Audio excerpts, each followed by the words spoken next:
Olá, bem-vindos ao Convergência, esse ponto de encontro virtual da Casa do Saber, que tem o propósito de promover a conexão social, apesar do distanciamento físico.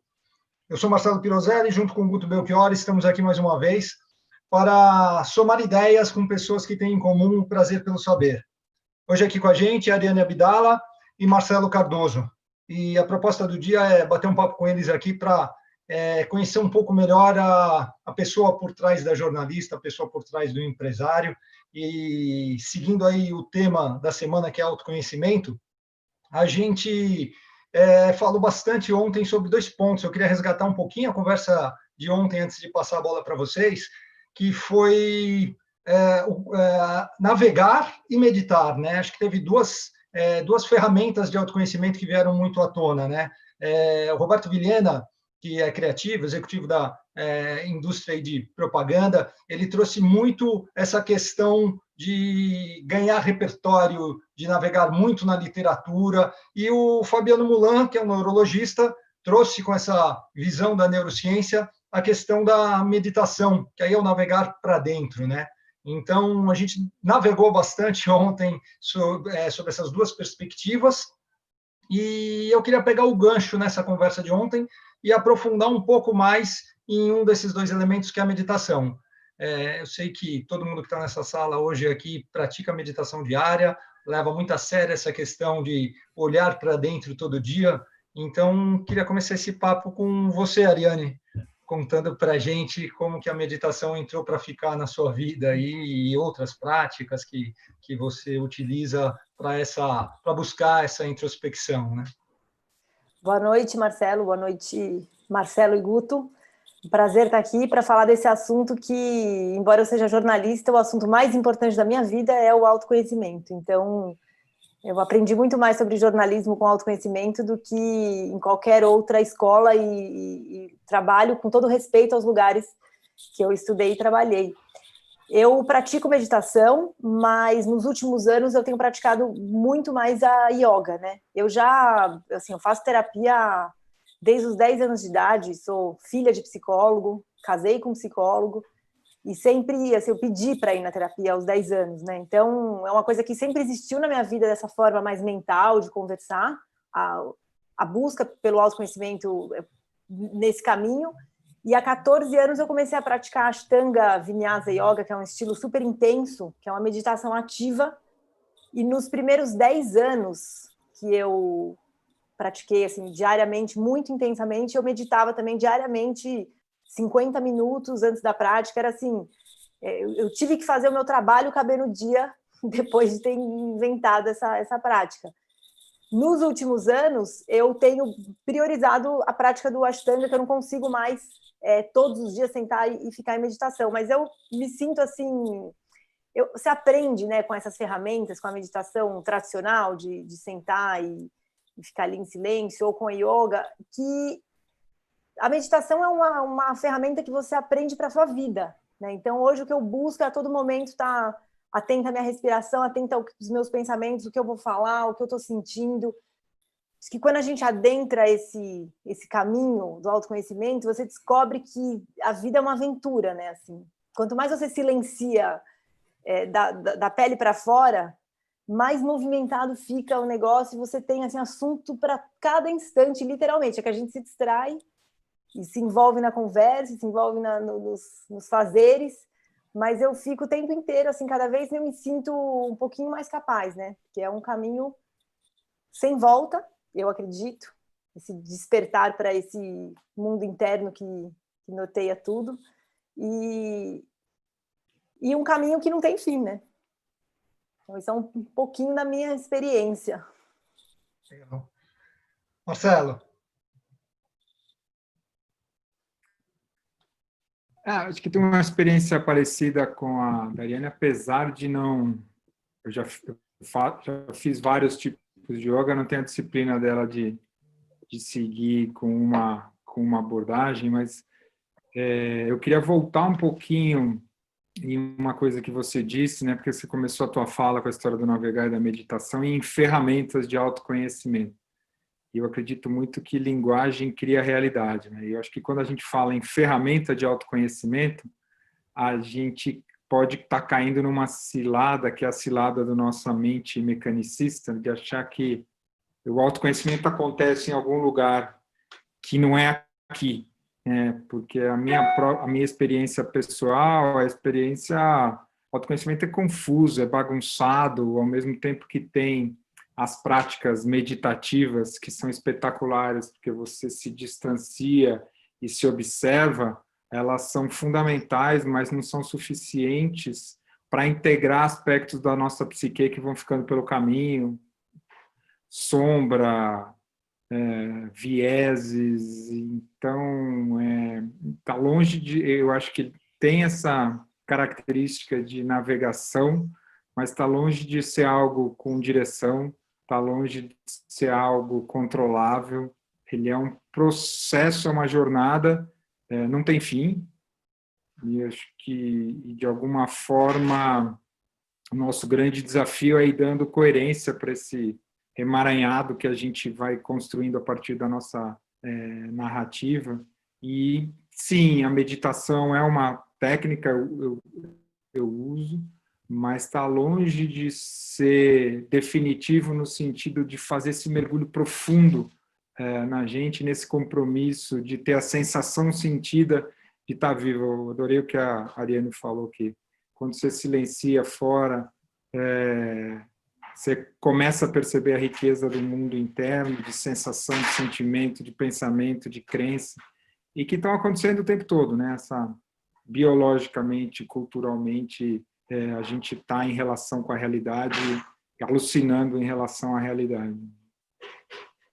Queria trazer uma questão aqui, acho que a partir da ótica de vocês, cada um com o seu know-how, se esse momento que a gente está vivendo vai ser suficiente para esse olhar para dentro, e de que forma a gente poderia, talvez, caminhar de uma parte talvez de interesses coletivos, ou interesses coletivizados, na verdade, para uma abordagem mais, de fato, de consciência coletiva.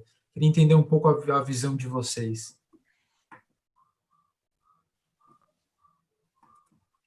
Eu tenho, sempre que eu falo de coletivo, né, ou quando eu ouço de coletivo, para mim é muito claro que aí é uma questão de perspectiva, talvez, de crença. O coletivo, ele é uma junção de indivíduos. Ele não existe de outra forma, ele não é em si alguma coisa. E às vezes eu ouço discursos ou as formas, até como as organizações se colocam, como se tivesse o coletivo e ele fosse dissociado das pessoas. Como se tivesse algum caminho para trazer consciência para o coletivo ou trazer intenções diferentes para o coletivo que não fosse pelos indivíduos. Eu sou radical, eu acredito radicalmente na revolução interna. Assim, eu acredito que o coletivo ele só se transforma quando os indivíduos têm essa autoconsciência, e aí sim você tem você pode ter uma auto-organização da sociedade, você pode ter liderança compartilhada, cada um. Aí me parece que assim, é muito... talvez seja utópico, mas seria muito natural que a gente caminhasse para uma coisa muito mais harmônica. Mas eu entendo que tudo começa nesse autoconhecimento, e esse momento que a gente está vivendo é um convite muito didático, né, para isso. Eu não sei dizer se vai ser suficiente, né? Acho que talvez essa escolha seja muito mais nossa, da humanidade, do que premeditada, mas eu fico um pouco impressionada com o quanto essa lição parece didática, embora muito dolorosa, né? Envolve uma série de questões, mas eu frequento retiros de ficar em silêncio há muitos anos, e eu me perguntava assim, para que eu faço isso, né? Muita gente me perguntava assim, para que ficar 10 dias no carnaval em silêncio, fazendo yoga, meditação, comendo uma comida vegetariana, e para quê? Né? E aí, assim, nesse momento eu falo, gente, assim, não sei se foi para isso, mas que isso me preparou para passar por esse momento com muito mais serenidade. Não é uma surpresa para mim estar em casa comigo mesma, né? Num ambiente pequeno, fazendo as mesmas coisas todos os dias, tipo, não é uma surpresa. Eu sei que eu já me conheço um pouquinho, já faz um tempo que eu convivo comigo de uma maneira mais sincera, que eu encaro sombras, né? Como o Marcelo muito bem colocou, na minha opinião, é muito confuso esse processo do autoconhecimento e não é bonito, né? Para ele ficar bonito, você tem que aprender a ver beleza em coisas que você não foi ensinado a ver, né? Na contradição, na confusão, muitas intenções que a gente jura por Deus que são muito boas e, na verdade, não tem origens tão nobres quanto a gente pensa. Então, o fato de eu já vir nesse caminho há muito tempo, de ficar comigo mesma por escolha, eu sou muito grata a ter feito essa escolha, porque hoje eu estou conseguindo passar, pelo menos, né, só por hoje, né, mas hoje eu estou conseguindo passar por esse momento me sentindo em paz comigo, né, e aí sim, acredito que a gente pode contribuir com o coletivo. Eu não acredito que tenha jeito de eu contribuir para o coletivo se eu estiver totalmente dissociada de mim, incomodada comigo mesma, com muito medo, identificada com a realidade. Eu sou uma jornalista que não liga à televisão, né? Ultimamente, assim, eu só ligo para assistir filme, série, porque eu entendo que eu tenho a escolha do que vai me influenciar e que isso tem que ser ativo, porque como eu estiver, é o que eu vou poder oferecer para o mundo. É muito louco, porque é muito simples, né? Como é que você vai dar o que você não tem? E a gente, se você não sabe nem onde você está, que é como a maioria de nós vive, né, a maior parte do tempo, como é que você vai dar alguma coisa para o coletivo? Então, eu acho que esse momento tem muito a nos ensinar sobre isso, assim, de uma maneira muito prática. É interessante, juntando pontos aí da fala de vocês, né, esse lance de que não é bonito, que tem muita... É difícil ver a beleza, né? Tem muita coisa para a gente. É um esforço grande, né? Eu lembrei de uma prática que às vezes eu uso para fazer uma espécie de aquecimento, assim. Às vezes, quando eu vou fazer a meditação da noite e sei que eu vou ter um tempo maior, vou ficar lá uns 40 minutos ou mais meditando, eu às vezes me dou ao luxo de usar os primeiros 3, 4 minutos para fazer um aquecimento, para tentar entrar, que é quase que usar um recurso de psicologia positiva. Eu tento rever como é que foi o meu dia, naquele momento que eu estou acertando a respiração, que eu estou acalmando a respiração, eu tento rever como foi o meu dia com um filtro de psicologia positiva, né? Tentando encontrar situações do dia que valeria a pena viver de novo, sabe? E às vezes é um desafio enlouquecedor, né? Você fala, caramba, o que foi o meu dia aqui? Para você achar, sei lá, um gesto de carinho com alguém, uma atitude de compreensão com alguém que estava precisando de mais atenção, e aí o que você acha, às vezes, é o contrário, né? Talvez esse lance de a dificuldade de achar beleza, né? Você fala, pô, caramba, a pessoa está precisando tanto falar e eu estava tão corrido, e depois a gente fala e não voltei e não dei atenção para essa pessoa, né? É muito fácil você achar os erros, né? Achar aquele aspecto virtuoso que você fala, pô, eu queria incorporar isso na minha vida, é bem mais difícil, né? Mas, enfim, passando a bola aí de volta, que eu já me estendi aqui.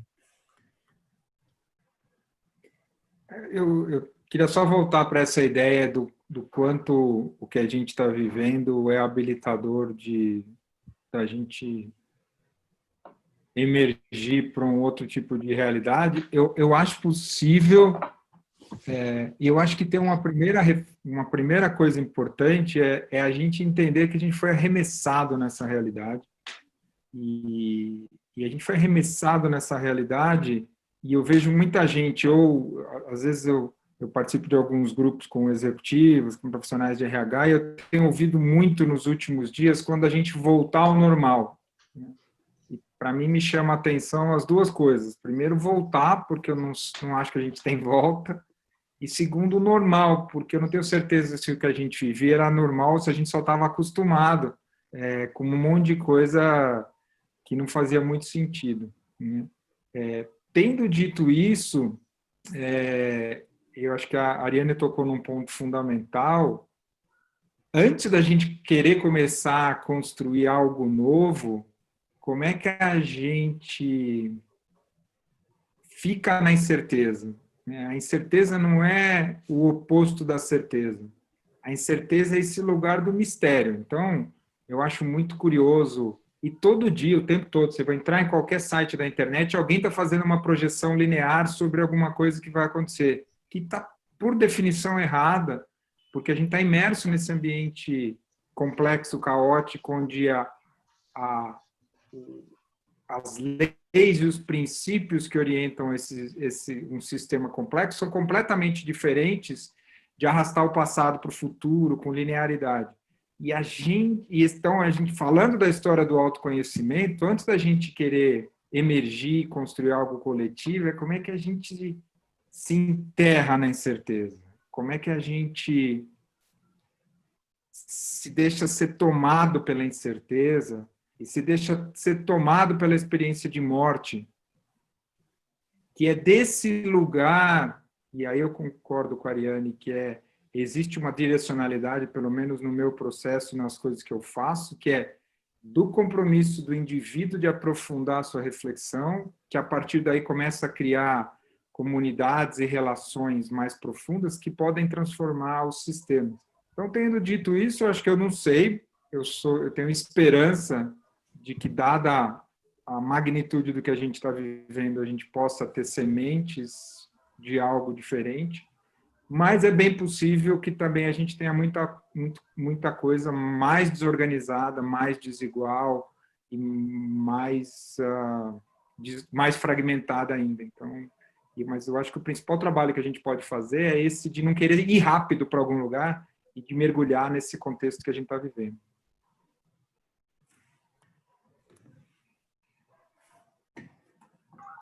Eu coloquei o mudo aqui, está passando uma...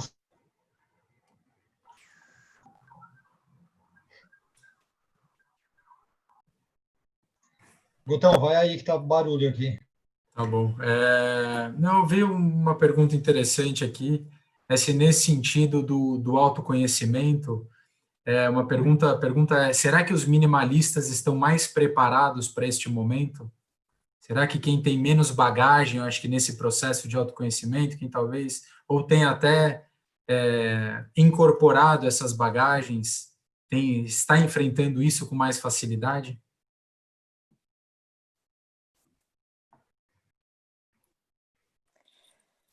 Eu tendo a acreditar que sim. Eu tenho dificuldade de... Vai lá. Não, vai lá.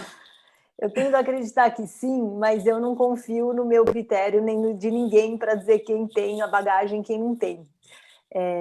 Nesses anos todos que eu estou mergulhada que eu acho que eu estou mergulhada no autoconhecimento, né? Porque eu entro nesse bolo que eu não sei quem está de fato, eu me pego muitas vezes julgando, né? Assim, a pessoa diz que faz, mas não sei se faz mesmo. Ela fala que faz a meditação, mas na hora de fazer uma reunião ela se estressa. E aí o que eu fui aprendendo com o tempo e continuo aprendendo é que assim, esse julgamento nunca é verdade, né? É sempre uma perspectiva minha, dentro da minha limitação. Muitas vezes eu estou me vendo refletida naquele comportamento. Então, assim, eu torço para que seja verdade, né? Que as pessoas que têm essa bagagem consigam ter mais resiliência, mais tranquilidade para passar por isso e ajudar as pessoas que não têm tanta bagagem. E eu torço para eu estar entre elas, né? Mas a gente não sabe quais são os critérios, né? Se que isso que eu estou falando faz algum sentido, é muito mais uma crença de sensação e talvez um desejo do que uma realidade. E eu sempre trabalhei em ambientes em que as pessoas não frequentavam, não eram desse assunto de autoconhecimento. Eu sempre gostei disso. Então, a redação de jornalismo e depois, hoje eu trabalho muito com empresas, e, em geral, as pessoas não tinham familiaridade, hoje em dia tem um pouco mais, né, com esse tema. Assim, não era comum encontrar pessoas como o Marcelo, que tem um caminho assim tão profundo, como vocês, né? Agora, eu sempre gostei de interagir com as pessoas que não tinham essas referências, muitas vezes diferente das pessoas que eu convivia no yoga ou que eu encontrava em outros cursos, porque quando elas veem um sentido pragmático para aquilo, quando elas entendem que o autoconhecimento leva a uma vida com mais foco, com mais tranquilidade, que num momento como esse isso pode ajudar, tem um sentido prático também, às vezes elas mergulham com mais empenho e menos pretensão do que nós que temos esse anseio desde sempre, que queremos encontrar as melhores ferramentas e que buscamos tudo, muitas vezes, falando de mim, né, assim, buscando coisas sofisticadas, porque eu quero entender toda a complexidade de tudo e tal. Então, às vezes, na simplicidade de pessoas que não eram pessoas em tese do autoconhecimento, eu vejo muito mais sinceridade. Tem uma coisa assim, o meu marido, quando eu conheci ele, ele dizia que ele era agnóstico. Só que ele era a pessoa que mais praticava a espiritualidade que eu conhecia. E hoje ele nem fala mais que ele é agnóstico. Eu falava assim, bom, para mim tanto faz como você se chama, mas eu vejo você sendo uma pessoa com princípios, como se você tivesse fé em alguma coisa. Então, eu estou falando isso tudo porque eu acredito que é isso, esses critérios não são claros. Acho que as pessoas que estão mais ou menos preparadas, talvez não sejam as pessoas que a gente pensa que são, né? Que estão.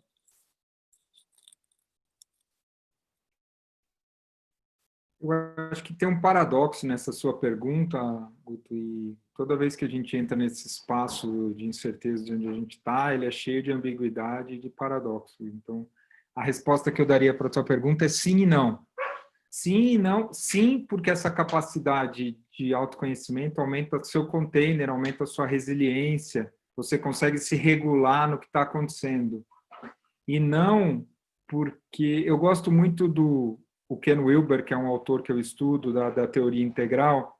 Ele tem uma expressão que diz: quanto mais a gente evolui, quanto mais a gente aprende, a gente sofre menos, mas dói mais. Então, não dá para passar tranquilo pelo que a gente está passando. Nesse momento, tem um monte de gente entubada na UTI, tem um monte de gente desempregada que não sabe como é que vai comer nos próximos dias, tem mulheres sofrendo violência doméstica porque estão submetidas a um confinamento em relacionamentos abusivos que elas não gostariam. Não dá para ficar tranquilo com isso, né? Eu acho que dá para você ser equânime, dá para você. Tem uma outra visão que eu gosto bastante, que tem dois tipos de comportamento padrão que a gente tem observado nesse momento, que é o de negação, que está mais ligado à mente, então a economia e não sei o quê, quando a gente vai voltar, então tem uma negação, ou de pânico, né?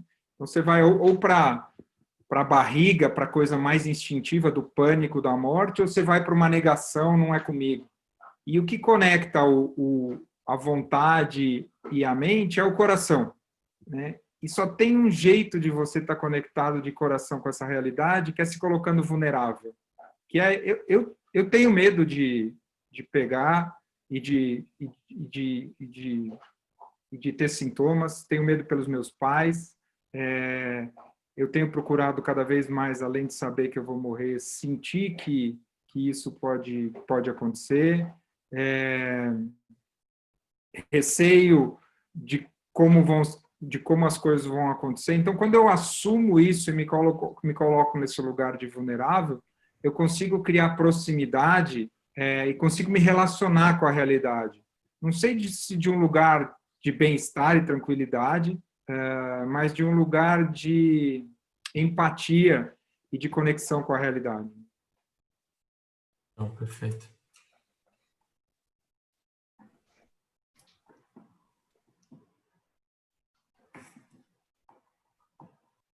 Então, mais algum ponto aí que você pegou do pessoal das redes aí, alguma dúvida, alguma colocação que o pessoal gostaria de trazer? O que está discutindo muito aqui é isso, né? Tem um ponto interessante aqui que uma pessoa que está assistindo a gente trouxe, que é um pouco do Otto Scharmer, né? Do que o Otto fala na teoria U, que a qualidade de uma intervenção depende da qualidade interna do interventor. Então, traz um pouco do que a Ariane comentou, que primeiro, para eu ajudar a esse coletivo, eu preciso estar bem internamente, né? E uma coisa que eu queria, uma dúvida que eu queria trazer aqui para vocês, eu acho que um pouco de que forma tudo que está acontecendo vai mudar na leitura que vocês fazem do ambiente, né? Então, se eu puder falar aqui, a Ariane com jornalismo e talvez o Marcelo com pesquisa, não sei qual que é a melhor forma que eu posso definir.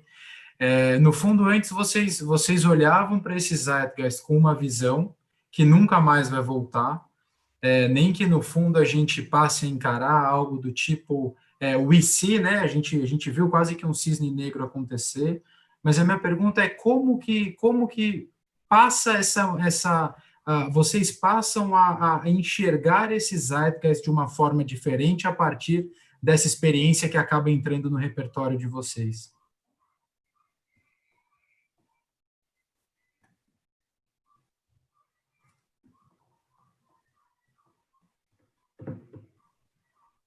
Quer que eu fale?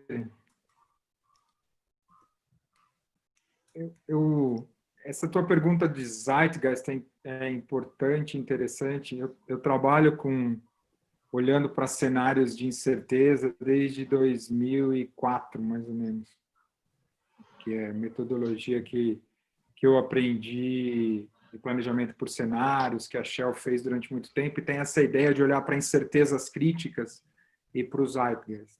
E eu posso dizer que eu fiz muitos exercícios, tanto nas empresas como executivo e, mais recentemente, ao longo dos últimos 5 anos, como consultor. Eu posso te dizer que quase sempre a ideia de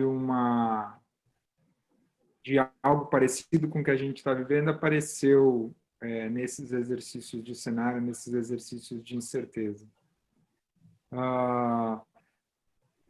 Ela era mais, posso enfatizar que ela veio mais pelo lado, ou era uma bactéria muito difícil de ser combatida, ou de terrorismo biológico, né? E a gente meio que foi por um outro caminho, mas com a mesma ênfase, né? O que eu acho que está acontecendo e está difícil de ler ainda é que a gente está arremessado numa realidade que, do ponto de vista tecnológico, a gente atravessou uma ponte que não tem mais volta, então tinha muita empresa com dificuldade de ir para o digital, da tecnologia, e a gente foi arremessado e está todo mundo operando nesse ambiente. Porém, é um custo que eu não sei se... Porque a gente tem visto muita ênfase em que legal, home office, a gente está todo mundo trabalhando, sendo produtivo, mas a gente está perdendo uma coisa importante, que e eu tenho falado com muita gente, que quando a gente tinha o escritório, você se deslocava, você ia para um lugar e você voltava para casa, a nossa narrativa e a experiência que a gente tem de se conectar com a realidade, ela tem muito a ver com o ritmo que a gente dá para a vida, com os rituais, né? Então, o café da manhã, alguns rituais que a gente tem, a meditação, e as fronteiras, e como a gente estabelece fronteiras entre uma coisa e outra. A Ariane sabe disso melhor do que eu, porque ela tem essa prática, né? Disciplina traz liberdade. Você trazer estrutura para a sua vida traz liberdade. No momento que a gente levou tudo para dentro de casa, a gente colapsou uma série de fronteiras, destruiu rituais existentes e mudou completamente o ritmo. E o que eu estou percebendo ao longo das semanas aumentando a insanidade das pessoas. Tem uma coisa que se falava muito no Zeitgeist, que a gente perdeu o limite entre o digital e o real. E eu acho que isso está acontecendo de um jeito potencialmente danoso, porque aí tem toda essa história do autoconhecimento, principalmente no que eu acabei de falar, ligado a fronteiras e limites. Quando você fala para mim, Guto, eu queria fazer um call com você amanhã às 6 da tarde, você olha e fala, putz, tem 1 às 5, 1 às 7, esse era aqui o único horário que eu ia ter para respirar, mas eu não posso dizer não para o Guto. E aí você aceita, e a hora que você vê, você é esgarçado nesse espaço, né? Você colapsa toda a tua atenção para esse espaço. Essa coisa da fronteira tem muito a ver com autoconhecimento, que é você lidar. Quando eu digo não para alguém, quando eu estabeleço fronteira, é claro que se alguém me perguntou alguma coisa, me pediu alguma coisa, ele está querendo que eu diga, legal, vamos. Se eu tenho que dizer não, eu tenho que dizer o que acontece comigo quando eu coloco uma fronteira e o que acontece comigo quando alguém se frustra comigo. E eu vejo muito pouca gente olhando para essa questão que a gente começou falando aqui, que é a questão interna dessa realidade que a gente foi arremessado. Então, de novo, falando para os Zeitgeist, eu acho que do ponto de vista tecnológico, a gente vai ter novas fronteiras.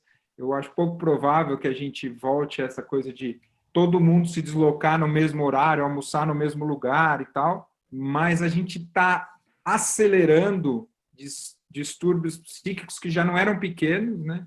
As doenças mentais já eram o principal motivo de afastamento das pessoas na organização, e eu não vejo isso melhorando, eu vejo isso se agravando, por esse colapso do ritmo, dos rituais e da fronteira que essa realidade arremessou as pessoas. Legal, perfeito. Eu, assim, partindo disso que o Marcelo falou, eu também vejo, né, e eu vejo isso assim, na minha própria experiência, embora eu fizesse muito home office, sempre fiz, era menos estruturado, né, eu não tinha um computador bom como eu tenho agora de mesa, eu não tinha um lugar certo de trabalhar, mas eu, nas primeiras semanas, assim, minha vida virou um líquido mesmo, que era tomado, o trabalho era um líquido que entrava em qualquer vão, né, e meu trabalho se intensificou, porque as pessoas tinham mais coisas para comunicar, mais conteúdo, e aí eu não queria perder as oportunidades, e achei que a causa era muito nobre também nesse momento, e fui. E de repente é isso, eu não almoçava, não tomava café, não fazia mais nada, e estava aqui imersa. E aí eu fui pondo, semana a semana eu vou me disciplinando, e é isso exatamente, essa semana o tema era exatamente o que o Marcelo falou, não encavalar as reuniões a ponto de não conseguir tomar água e ir no banheiro, né? Porém, eu gosto muito da ideia de que a possibilidade de mudança vem quando você vê, né, o problema, quando o problema se escancara na sua frente. Então, essa intensificação dos problemas psíquicos, essa intensificação da falta de fronteira, enfim, talvez seja o único caminho para a gente enxergar isso e as pessoas a gente está sendo convidado a repensar. Tá certo que muita gente não está nesse processo de autoconhecimento, não tem essa autoescuta, mas talvez eu seja muito otimista, mas eu não acredito em outro caminho. Esse é o único caminho possível. É você enxergar, é você perceber o dano que aquilo te faz. E quando isso cresce muito e vira quase insuportável, geralmente não, mas você tem a chance de fazer alguma coisa, né? Você tem a chance de perceber que existem maneiras de viver diferente. E eu gosto muito da liberdade, por isso que eu gosto tanto da disciplina. Então, para mim, eu acho muito desafiador, mas é um desafio que me encanta, de aprender a gerir o meu tempo, de aprender a gerir a minha agenda de um jeito mais sofisticado do que eu conseguia fazer. Já teve um processo de aprendizado, né? De quando eu comecei na redação, eu lembro quando eu comecei a praticar yoga, essa clareza foi chegando, assim, da responsabilidade, de eu pensar para marcar as coisas, de eu saber por que eu estou marcando uma coisa, eu entender que tem uma escolha em cada horário da agenda. E aí, à medida em que eu fui tendo mais compromissos, que eu abri uma empresa, que eu tinha que encontrar mais pessoas, eu tinha que fazer escolhas, tinha que falar os não, tinha que entender o impacto disso. E agora, assim, veio uma camada drástica e como o Marcelo falou, que assim, a gente foi arremessado nisso, então, de um dia para o outro, estou tendo que aprender a gerir um outro nível de fronteiras. Então, semana passada eu marquei conversas no feriado, marquei conversas de trabalho no fim de semana. Essa semana eu já não marco mais. Eu entendi que precisa desse momento. Eu entendi que tem uma hora que eu tenho que desligar o computador e transformar esse ambiente no que ele vai ser, na casa que ele vai ficar em seguida. Mas eu gosto desse convite e eu acredito que é uma chance para a gente olhar o que a gente construiu, sabe? É uma chance para cada um de nós perceber o jeito que a gente está vivendo quando tudo mais acaba, tudo mais que está no nosso controle, essa coisa da incerteza que o Marcelo falou, de você mergulhar nesse vazio, é muito angustiante. Mas é isso, agora a gente não tem nenhuma certeza externa, não tem nenhuma âncora externa para garantir a anestesia. A gente vai ter que ficar com a gente. E não é fácil, né? Assim, acho que está longe de ser fácil, ainda mais pelas condições que a gente não está num retiro espiritual, né? A gente está, como o Marcelo muito bem colocou, num dos momentos mais dramáticos da humanidade, mas não deixa de ter esse convite, a gente aprender pela dor como viver de uma forma mais saudável. A gente falou a semana inteira aqui sobre autoconhecimento, né? Acho que toda vez que a gente usa essa expressão autoconhecimento, a gente está pensando, evidentemente, no indivíduo, né? Mas tem um aspecto aí que eu queria aproveitar esses últimos 10 minutinhos para ouvir de vocês, que é a relação com o núcleo familiar e a relação com a sua vida profissional, né? Então, as pessoas...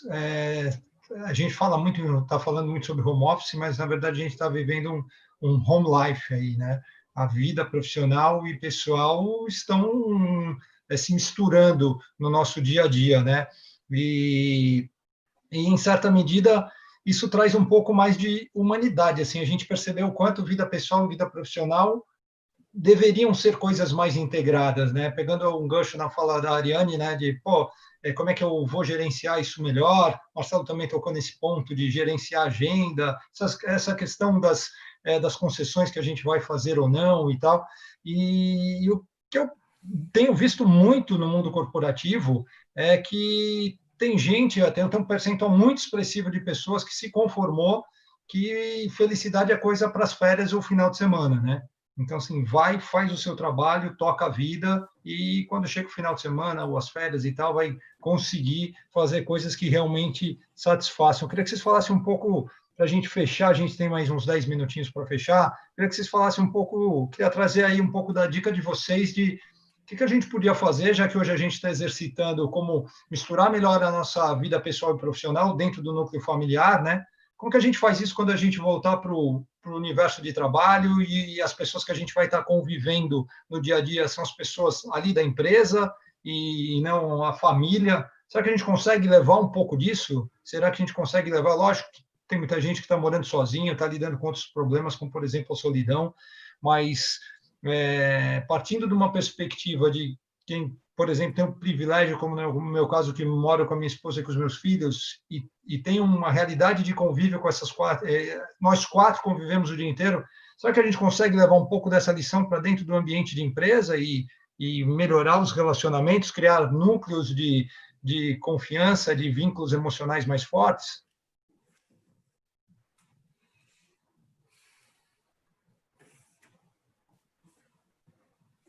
Eu sinto que essa experiência está... Essa é uma boa. A gente sempre começa junto. Vai, Marcelo, por favor, dessa vez eu faço questão.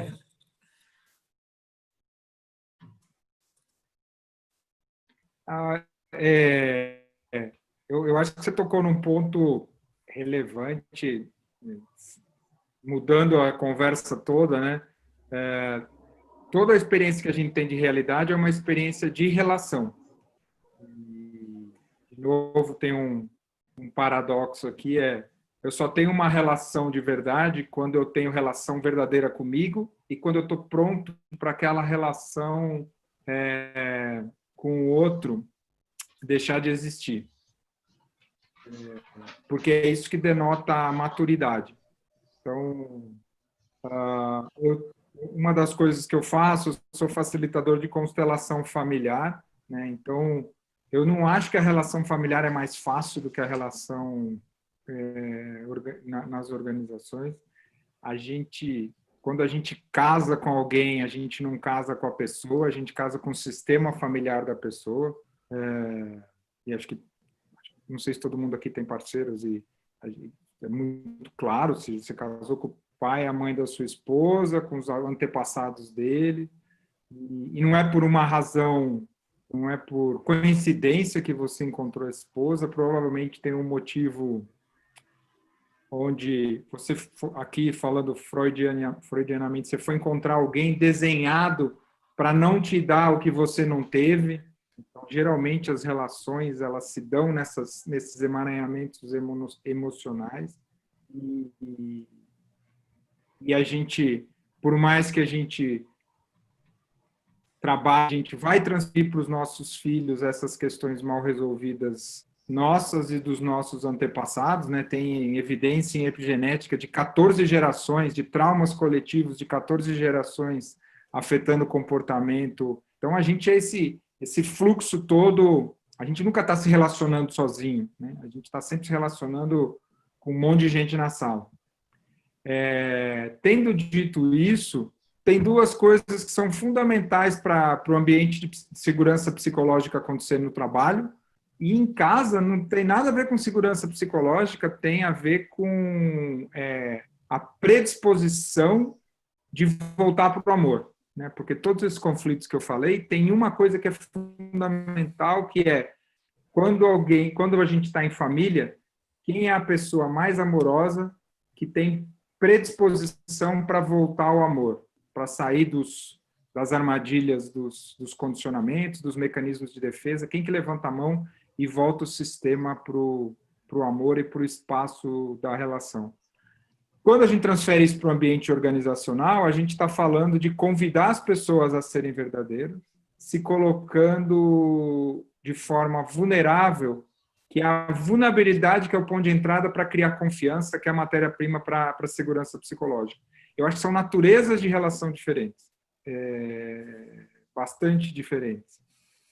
E que cada uma na sua medida produz riqueza, produz crescimento. A gente cresce na relação, a gente se encontra com as pessoas e converge com as pessoas onde a gente é similar e usa as diferenças como espaço de criatividade, espaço de desenvolvimento. Isso requer maturidade, né? Então, dando uma resposta longa para a tua pergunta, eu acho que tem esse convite, essa possibilidade, eu só não sei se colapsar dentro do mesmo ambiente ajuda ou atrapalha, isso eu não tenho certeza. Adriane? Eu vou falar uma coisa um pouco mais, uma camada mais superficial, talvez, que eu sinto que a gente está reaprendendo qual o tipo de relação que a gente precisa ter, e aí eu estou falando, assim, tipo mesmo, e-mail, telefone, internet, pessoalmente. Então, eu tinha uma obsessão por encontrar as pessoas, eu achava que as minhas entrevistas só iam render pessoalmente, que eu tinha que encontrar, que uma conversa pessoal é prazerosa, uma conversa por vídeo não é prazerosa, eu achava. E eu mudei. No momento em que isso não virou mais uma opção, eu falei, bom, meu dia não ser prazeroso também não é uma opção, eu preciso encontrar prazer nisso. E aí eu comecei a perceber e a ressignificar, então, na própria redação, né, que a gente criou, a nossa pequena redação na empresa que eu tenho, a gente conseguiu conviver mais, ironicamente, do que a gente convivia, porque eu fazia muito home office, o meu escritório é um QG, que eu falo que a gente vai lá para se reabastecer, as pessoas ficam espalhadas por empresas, empresas dos clientes. E uma coisa que eu queria muito sempre fazer com os jornalistas mais jovens era levar comigo em algumas entrevistas para eles aprenderem. A gente chama isso de sombra, né? E eu não podia levar em muitas reuniões. E agora eu posso levar em mais reuniões, porque é virtual, a pessoa fica lá assistindo, a gente criou alguns rituais para manter a convivência. Então, a gente tem rituais mais demarcados para saber como é que tá, vamos compartilhar como é que cada um está se sentindo. Como é uma equipe pequena e o meu norte, minha base é sempre o autoconhecimento, eu estou sempre trazendo como é que você está se sentindo, como é que está sendo na sua casa, com a sua família. Então, eu acredito que na hora que voltar, eu não estou pensando muito em como vai ser, mas eu acho que assim como as grandes empresas, eu também tenho falado com muito empresário executivo que está repensando desde ter um escritório no endereço caro, com uma arquitetura específica, que fazia sentido no velho mundo que a gente vivia até outro dia. Então, assim, eu não estou muito preocupada ainda em prever, que eu acho que ainda muita coisa vai acontecer, mas eu estou atenta ouvindo essas experiências e acredito que vai mudar muita coisa nesse sentido, que a gente vai usar aí o lado otimista, né? Se a gente conseguir fazer disso uma coisa boa, vai ser usar melhor esses recursos todos. E com a família, assim, eu tenho só meu marido, que é uma convivência boa, tá? Uma convivência ótima agora, a gente já teve todas a gente teve já vários momentos mais difíceis, então agora eu sinto que a gente está assim, as brigas acabam mais rápido, porque assim, já que a gente vai ter que conviver, vamos dar risada menos tempo do que a gente levaria. Então, por enquanto, está tranquilo. E eu só estou com muita saudade dos meus pais, né? Assim, isso, e dos meus avós. Acho que é a única coisa que eu realmente estou sentindo falta. Extrapolei aí também o tempo, né? Imagina. Bom, falar em tempo, a gente está no último minuto aqui. Chegamos às 7h45, o tempo passou voando. Então, fecha aí. Eu já vou agradecendo aqui, Ariane, Marcelo, muito obrigado pela presença, por todas as ideias aí. E Guto, está com você. Fechar o programa aí. Vou falar, então, antes de passar a palavra final aí para a Ariane e para o Marcelo, agradecer a todo mundo que está assistindo a gente. Lembrar que o nosso aplicativo, Casa do Saber On Demand, está disponível gratuitamente até o dia 30 de abril. Você pode baixar tanto na App Store quanto na Play Store. Fica o convite também para que vocês possam acompanhar os mais de 120 cursos da casa que estão abertos, disponíveis gratuitamente. Queria passar a palavra para a Ariane, passar para o Marcelo, para que a gente faça esse fechamento, vocês puderem passar as considerações finais. Bom, mais uma vez agradeço o convite de vocês, muito legal poder refletir sobre tudo isso enquanto isso acontece. E é isso. Vamos continuar no nosso vazio das incertezas e sair dessa melhor do que entramos. Isso aí, obrigado, Ariane.